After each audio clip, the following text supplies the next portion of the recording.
Uh, yeah. Uh, yeah.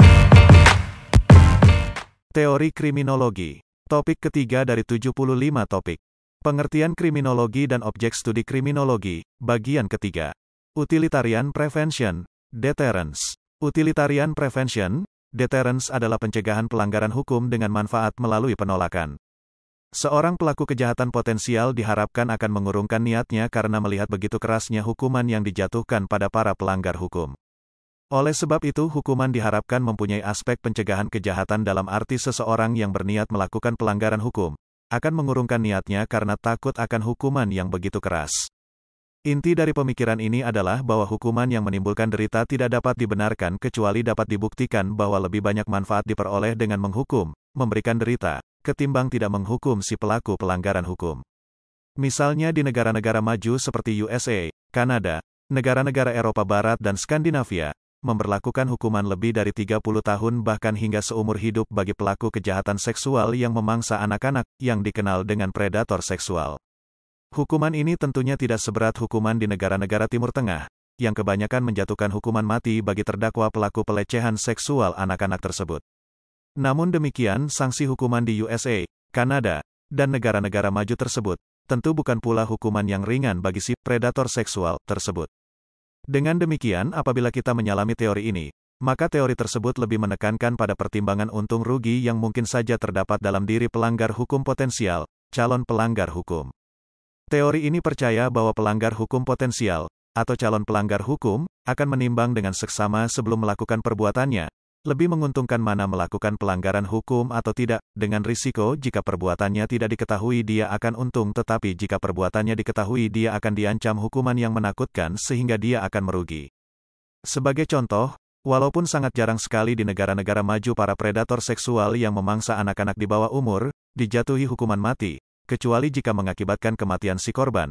Namun demikian angka kriminalitas yang menjadikan anak-anak sebagai korban kekerasan seksual di negara maju, cenderung lebih rendah dibanding negara-negara sedang berkembang, mengingat lamanya hukuman penjara yang dijatuhkan pada pelaku predator seksual yang mengincar anak-anak itu. Barangkali sebagian orang bertanya, apakah sebenarnya aspek manfaat dari hukuman? Aspek manfaat yang diharapkan dapat digolongkan ke dalam dua jenis, yakni general deterrence dan special deterrence. General deterrence adalah upaya menakut-nakuti orang banyak yang belum pernah melakukan pelanggaran hukum dengan menjamin bahwa orang-orang tersebut dapat mengetahui bahwa ada hukuman yang keras dan menderitakan bagi pelanggar hukum yang tertangkap. Misalnya di negara kita sendiri, akan menjatuhkan hukuman paling berat, yaitu hukuman mati bagi produsen sekaligus distributor narkotika, agar masyarakat takut untuk menjadi distributor atau bahkan produsen zat-zat adiktif yang dapat menghancurkan bangsa ini. Sementara itu aspek manfaat kedua dari hukuman yaitu special deterrence. Special deterrence adalah upaya menakut-nakuti pelanggar hukum yang sedang dan telah dihukum untuk tidak melakukan pelanggaran hukum kembali dengan memberinya hukuman yang keras dan membuat mereka menderita. Misalnya hukuman penjara hingga puluhan tahun bagi pelaku perampokan, diharapkan menakuti-nakuti si perampok tersebut, agar tidak mengulangi perbuatannya mencari nafkah atau mencari kekayaan dengan merampas melalui kekerasan barang yang bukan menjadi haknya tersebut, dengan pekerjaan atau perbuatan yang lebih baik. Teori utilitarian prevention, deterrence ini memang menimbulkan kritik dan berbagai pertanyaan. Pertanyaan yang sering diajukan adalah pertanyaan tentang manfaat dalam kaitannya dengan pencegahan kejahatan dan efektivitasnya dalam membuat pelaku pelanggaran hukum potensial, atau calon pelanggar hukum, memang membatalkan niatnya untuk melakukan pelanggaran hukum karena takut akan hukuman yang mengancamnya. Apakah benar demikian? Apakah memang terbukti? Bagaimana membuktikannya? Misalnya saja, sekeras apapun hukuman yang dijatuhkan bagi seorang perampok, katakanlah hingga puluhan tahun, pada kenyataannya tindak pidana perampokan di negara ini, sering dilakukan oleh orang yang sama, yang disebut juga residivis, setelah orang tersebut keluar dari penjara. Bahkan tidak jarang apabila jumlah berapa kali seorang dipenjara karena perampokan, menjadi semacam prestise oleh pelaku perampokan tersebut. Pertanyaan yang lebih merupakan kritik lainnya adalah bahwa apakah terdapat bukti bahwa menghukum orang akan membuat orang lain takut untuk melakukan kejahatan. Inti dari kritik ini menyatakan bahwa asumsi dari teori penghukuman ini tidaklah tepat. Jawaban yang merupakan pembelaan dari teori yang bersangkutan menyatakan, memang tidak ada bukti bahwa menghukum orang membuat orang lain takut untuk melakukan kejahatan, tetapi sebaliknya pengkritik juga tidak bisa membuktikan kalau tidak ada hukuman maka kejahatan akan menurun. Ditegaskan oleh teori ini bahwa targetnya adalah pencegahan kejahatan. Salah satu dasar teori utilitarian prevention, deterrence, ini adalah teori Bentham yang menyatakan bahwa manusia itu sebenarnya bersifat hedonistik dan rasional. Jadi manusia, kalau dia tahu untuk perbuatan tertentu ia akan mendapat hukuman, ia akan menimbang untung ruginya. Kalau untung lebih besar dari rugi maka perbuatan tersebut akan dilakukannya, dan begitu pula sebaliknya.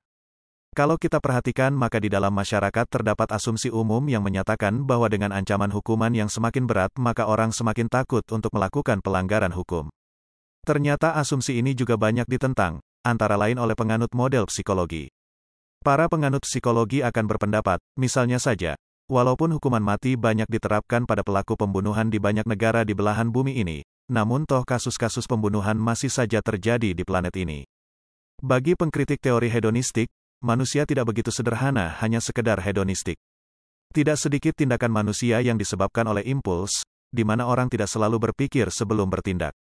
Namun demikian di sisi lain, jika kita melihat penyelundupan dan penghindaran pajak misalnya, mungkin saja pemikiran dari teori utilitarian prevention, deterrence ini, bisa kita anggap benar, karena dasarnya adalah keserakahan untuk memperoleh keuntungan.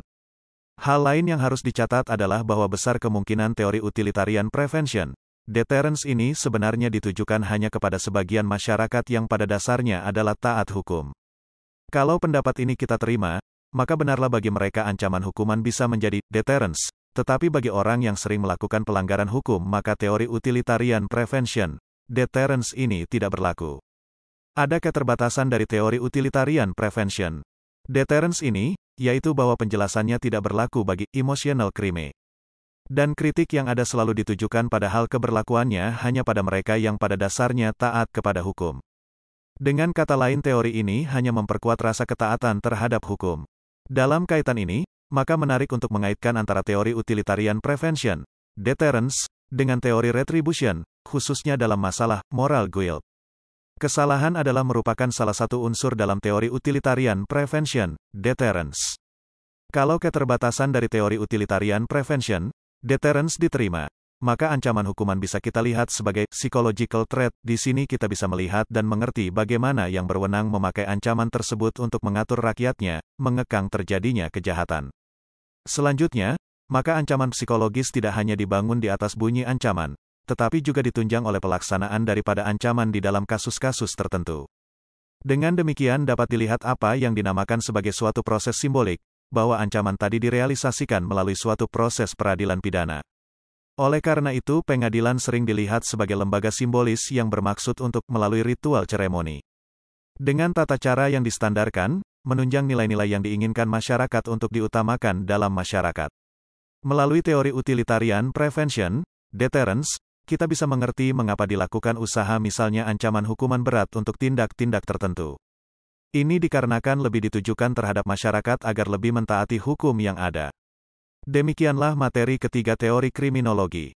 Channel ini membantu memahami mata kuliah bagi para mahasiswa di perguruan tinggi manapun di Indonesia, maupun masyarakat umum. Video tutorial ilmu hukum, ilmu pemerintahan, ilmu komunikasi, ilmu manajemen, ilmu administrasi dan lainnya disajikan di channel. Video tutorial dituturkan dan disubtitelkan agar dapat ditonton, dibaca sambil didengarkan. Untuk pemahaman yang lebih baik, putar dan dengarkan video tutorial berulang-ulang. Subscribe dan like, agar Anda mendapatkan update tutorial lainnya. Bagikan link video ini, agar teman lain juga mendapatkan manfaat channel ini. Sampai jumpa.